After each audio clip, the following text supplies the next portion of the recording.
C'est encore quoi cette histoire? Je dis, Wapi, pour une fois, si tu arrives à la maison et commences par dire bonjour, ça va faire quoi? Pourquoi tu es toujours aussi agressif et aussi grognon? S'il te plaît, maman, arrête-moi avec tes salamalek et réponds à ma question. Ce qu'Alice m'a raconté au téléphone est vrai. Mais je ne sais pas si c'est vrai ou pas. Comment tu veux que je le sache? Hein? Je ne suis pas Dieu pour savoir ce que vous vous êtes dit en privé. Arrête-moi avec ton cinéma. Tu sais très bien que ça ne marche pas avec moi. Pour une fois dans ta vie, maman, tu peux te mettre à la place de quelqu'un d'autre. À la place de ta propre fille. Pourquoi? Ma propre place déjà ne me laisse pas. Je n'arrive pas à m'en sortir à ma propre place. Et tu veux encore que j'aille me mettre à la place de quelqu'un d'autre? Pardon, que chacune gère sa place. La vie, c'est une place. Maman, tu es terrible. Et tu es terrible, maman.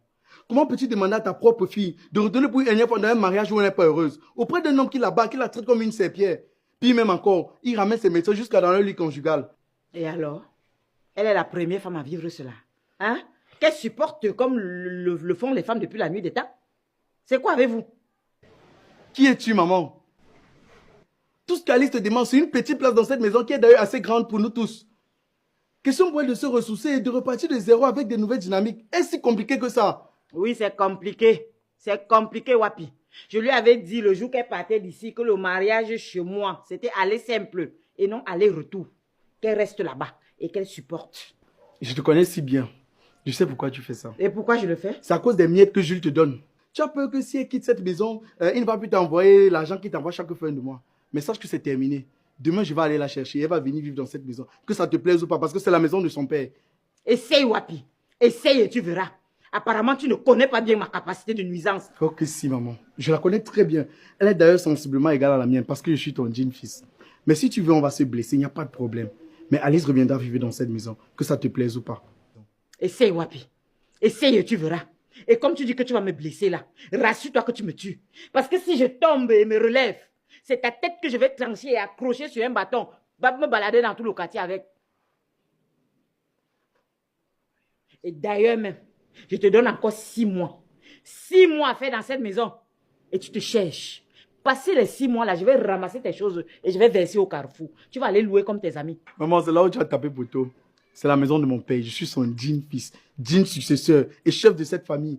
Je ne partirai de cette maison qu'après avoir conçu la mienne. Et déjà, dès demain matin, Alice sera ici. Donc, mets déjà ça dans ta tête. Maman. Ouais, puis tu blagues. Tu blagues. Tu joues avec le feu. Si tu la ramènes ici, Wapi, prépare-toi au tsunami qui va s'abattre sur ta tête. Je me suis à préparer. Je me prépare d'ailleurs depuis même. Je suis prêt. Bonne journée, maman. Ça te rate. Tu as compris, non? Et vous?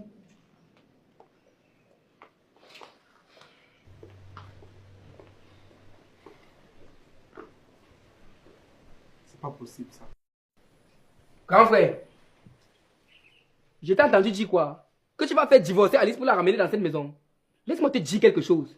Il n'y a plus de place pour Alice dans cette maison. Comme là, c'est bien dit, maman. Dégage devant mes yeux avant que je ne t'étrangle pour de bon.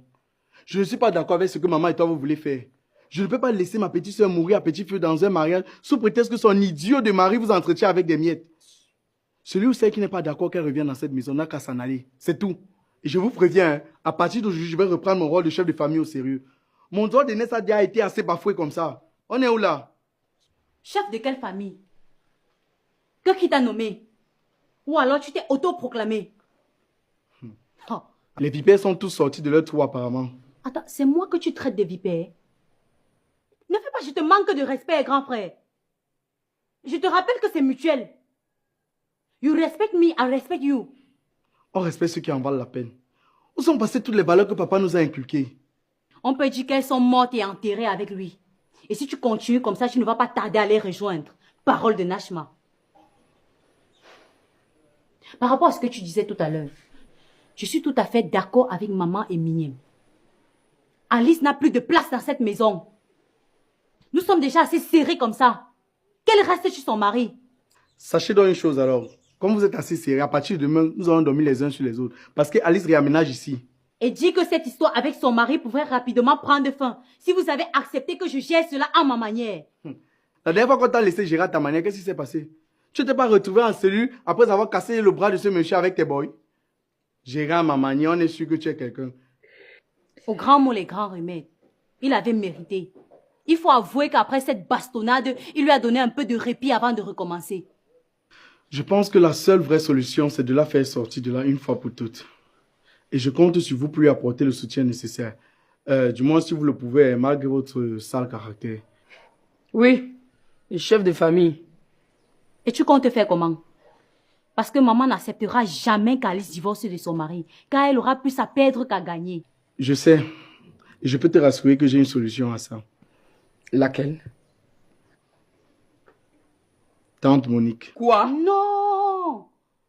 Tu ne vas pas faire venir Tata Monique dans notre maison, frère. Et pourquoi pas si ça peut nous permettre de sauver notre petite sœur? La vieille va péter un câble. Car elle va te tuer après. Comme elle a déjà tué qui? C'est la 3e guerre mondiale que tu veux déclencher en faisant venir Tata Monique ici. J'espère que tu as prévu les anti-missiles et les gilets pare-balles, car le combat sera très rude. Tu sais bien que les deux là ne peuvent pas se saquer. Tu as raison. Et c'est pour ça que je compte sur vous pour ne rien dire à la vieille. Du moins jusqu'à l'arrivée de Tata Monique. Parce que si la vieille est au courant, elle est capable de tripler même les cadenas sur le portail pour qu'elle n'entre pas. Tu peux compter sur moi. Hein. C'est plutôt auprès de son rapporteur que tu devrais insister. Mignem, si tu dis un seul mot, je te brise en deux pour de bon. Décidément, dans cette maison, c'est tout le monde qui veut me briser. Si ce n'est pas la mère, ce sont ses enfants. Si tu essayes de dire un mot, tu verras. En tout cas, j'ai dit qu'elle ne revient pas ici. Toi aussi, tu es là, tu fatigues même les gens. Tu peux aussi aller à un mariage. Ça, c'est même quoi? J'ai déjà dit, elle ne revient pas ici. Donc, ce que j'ai mangé, je dois recracher. C'est impossible. Ça, c'est même quoi? Arrêtez de fatiguer les gens. Avec l'autre qui ne fait que divorcer, revenir. Malchance.